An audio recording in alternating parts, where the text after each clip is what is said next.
Welcome back. I know it's been a couple of weeks. I've had some stuff going on the last couple of weeks. My mother-in-law's household, so we cleaned it out. All sorts of stuff's been going on, so I didn't get a chance to make a review last week. So basically today I'm going to be doing 3 reviews in run. It's a trilogy. Last time we talked, um, I did the Golden Compass, which is the first of his Dark Materials trilogy. I didn't get a chance to do the Subtle Knife, which is the second one, and I just finished the Amber Spyglass last night. So I'm basically going to review the trilogy as a whole. If you want to see just the Golden Compass, you can go to my page and you can find the video there. This is just the trilogy as a whole. Okay. The synopsis of the story is basically that the world is changing, and at the heart of it is a little girl named Lyra. She's about 12 years old, and they tell you very quickly, she has the power to either destroy the world or to save the world, but she's not allowed to know that or how. But you get a sense of what it is and what she's going to do as she goes along. For the trilogy, I'd give it basically a 4 out of 5, which I know is heresy to a lot of people, and actually 4 out of 5, when I was writing up the review, I actually kind of thought might have been a little bit high. I gave it a 4 out of 5 because I liked the last couple paragraphs. I liked more than that, obviously, but that really, the idea that it ends on really elevated it, but I'll get to that in a minute.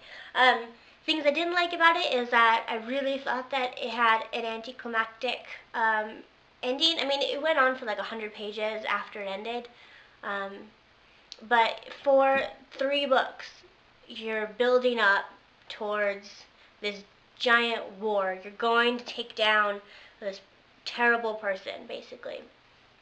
And then you get there, you get to this point, and you're in this battle, and the battle just kind of breaks out for like no reason. Like it just suddenly happens, and it's just suddenly there. But if you want, okay, sure. But then there are 2 characters that you know for 3 books you need to kill one, and for 2 books you need to kill the second. Maybe even for the last book you need to kill the second. They all kind of blend together when they're all in one book. And nothing ever happens with the first character, at least not as far as I saw. And with the second character, his ending was really anticlimactic. Like I said, it just happened, and then it was over. End of battle. It didn't end what needed to happen. It just ended the whole thing you'd been building towards. And I didn't like that. I wanted more. I wanted to understand the change. Some of the character endings felt rushed, and I understand why he did that. He had a lot of characters to wrap up, but some of them felt really fast. Like he was just writing it to end it. Like it's just done. And then 1 or 2 of the characters, 1 for sure, 2 it's debatable whether or not they had an ending. Didn't really get endings. I mean, they're huge characters at the trilogy, and then they're just gone. I mean, you can kind of infer what they do, but you know, it just kind of feels like he just let him go, and you know.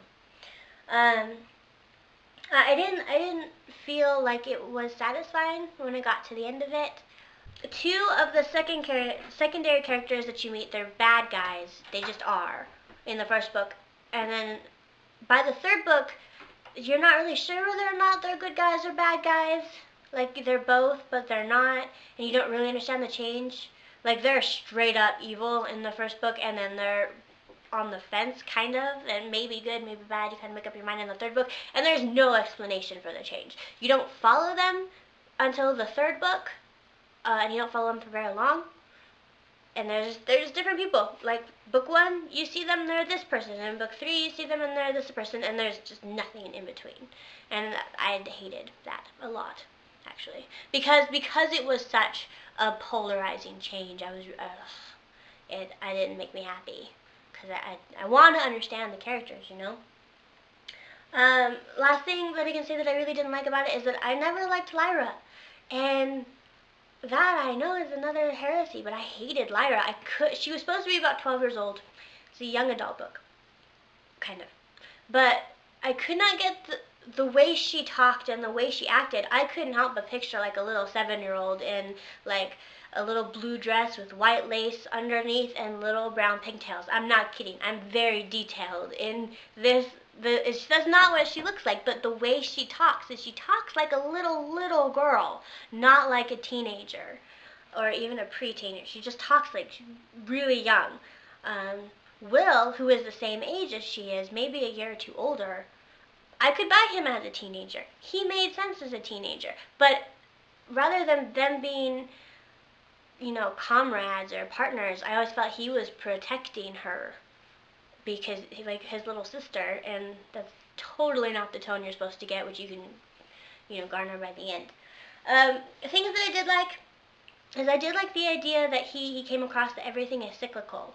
Um, Genesis, kind of to a point, if you're familiar with Genesis at all, it starts to kind of replay. Um, yes and no. I mean, you have to.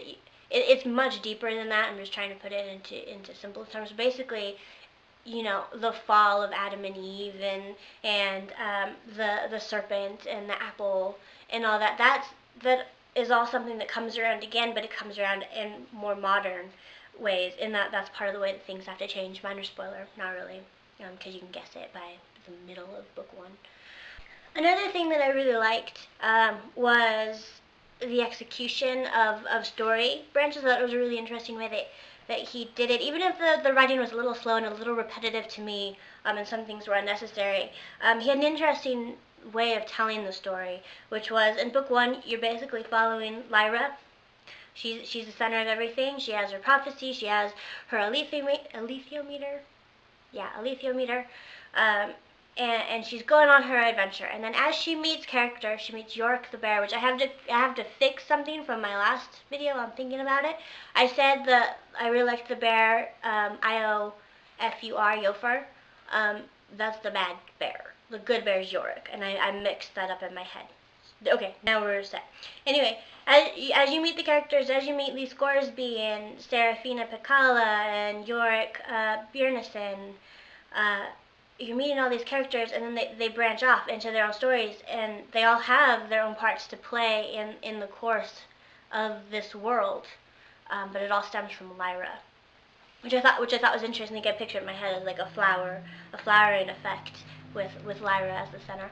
And I actually thought that was a really interesting way to tell a story, rather than the stories intersecting at parts and not intersecting at others. I thought the branches in each book grows based off the last book was an interesting way to tell the story. I like some of the questions that were raised about God and about divinity, and about what existence means. I was watching a video with Phillip Pullman, and someone asked a question about dust, which is this big thing in this world. And apparently this reporter had deduced something that no one else had, that he'd met, and that dust, small spoiler, not really, dust is divinity. Um, it cannot survive without us, and we cannot survive without it. And reading the book, knowing that, because I found that interview halfway through the Golden Compass, kind of changed how I saw some of the stuff. I think I got some stuff out of it that I wouldn't have otherwise. I don't know whether or not I would have deduced that dust is divinity. I would have. I mean, it's obviously important. And it's obviously something. I don't know that I would have put it together with divinity. You meet a really interesting new species, got the Mulefa, which have basically, they're really cool. They're like elephant horses, but they have diamond-shaped like legs. Sorry, ponytail. Like their legs grew to be like that, but they have 6 of them, and yeah, you find out cool stuff about them and really interesting, like the lore of the world and how it came to be. And then as you meet the Mulefa, you more and more see connections between all the worlds. All of these worlds that are separate and totally different from each other have binding forces, which I thought was interesting. That's part of the reason I gave it so high, is because of the philosophical stuff beneath it, that we are all connected even when we are totally different, even when we're in different realms, was an idea that I really, really liked. And the last thing I'll say about it that I really liked about it was that it ended on, and this is a very, very small spoiler, but it basically ended with them knowing, the main characters, Will and Lyra, knowing that their job for the rest of their lives was to teach people about connectivity, and to teach them about dust, and to teach them, how to love and be kind to each other, to build what they call the Republic of Heaven, which is heaven on earth. And that was another thing that elevated it. I liked that idea. I liked that idea in the real world as well as in the fictional world.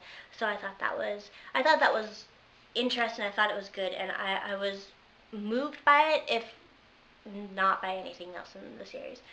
So overall, I'm going to reread the trilogy eventually. I'm gonna get it on my Kindle because, as you can see, this book is giant and the pages are fucking huge. This is only 1,000 pages. I have 1,200 page books that are smaller than this. I mean, the pages are just gigantic.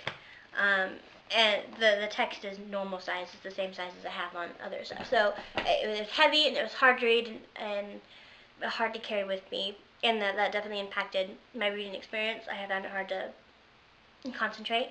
So I'm going to get it on my Kindle so it's easier to read.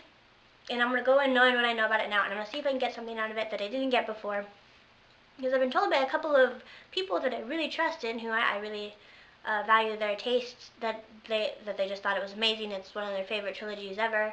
And I just didn't get anything out of it. It might just be where I am in life. It might not just be to my taste. I do understand why people would have been touched by it. I just personally wasn't. I wasn't a huge fan of the writing overall. I thought it was slow.